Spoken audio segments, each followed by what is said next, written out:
Like these people come in that just play music for you. Like there's all these different, and they were all coming in that day. It was like really bumping in my room for a little while. Like it was the place to be. But anyway, in isolation, just your presence alone. Talking about a personal story like that one he did to me really made me feel like people were invested in my happiness and trying to make me not depressed, and were, that was very helpful.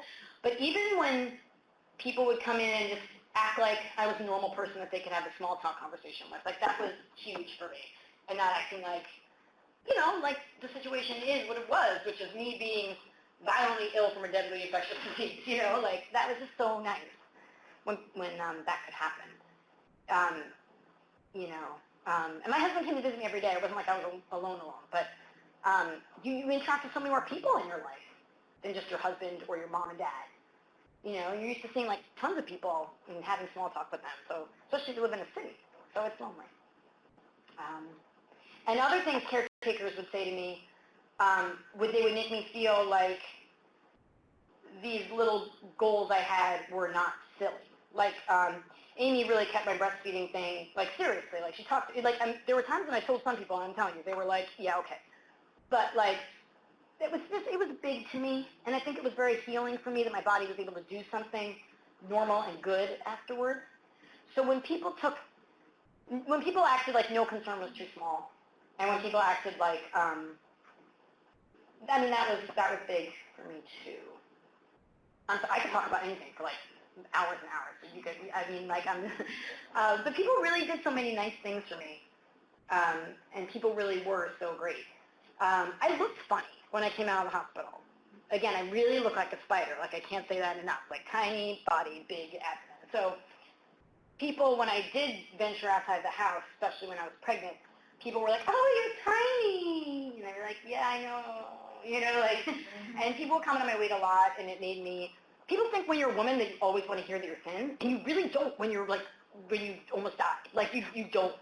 And when you're, people would say all sorts of weird stuff, like kind of as a compliment, but like, oh, you're not going to have to lose any baby weight. Like I heard that a lot, and I was like, right, yeah, to gain weight, like it was weird. And so when people, again, just didn't act like I was a weirdo, that was so nice. Yeah. And that happened more than it did. Most people did not treat me like a weirdo, which was great. Because I probably usually deserve it. Anybody else have any other questions? Hey, how did you, Hi.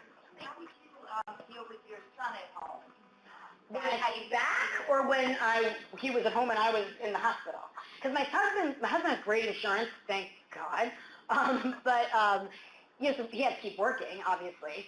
It's not cheap, hospitalization that long. And so he was in. We tried to keep it as normal as possible. Like he still went to the nanny share he was in, and I was working freelance, so I was working like part-time. So we tried to replicate that schedule as much as possible. And we have big families, so we were like shuttling him from cousins to aunts to people like that. So it was weird though. I think it was a little weird for him. Like I came back and I was like pregnant, you know what I mean? And I was like, I think we had a little he was so happy to see me, but it was a little weird getting us back into a groove, him and I. But we're there now. It's good. But yeah.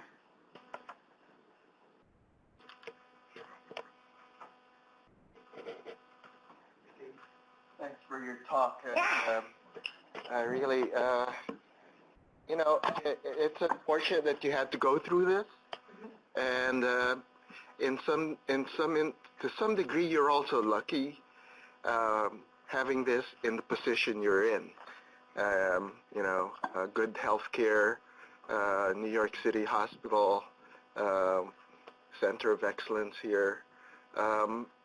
And in your months as a patient advocate, you really are speaking for a lot of voiceless people. Can you share something about that role and, how you view it? It's weird, just because, again, like people like to tell me a lot that I'm not a typical TB patient, right? I think almost to like apologize to the doctors that didn't get it for so long. They're not the hook with me. So it is weird. Like I remember I've talked to a few other people that have had TB, and one of them used the term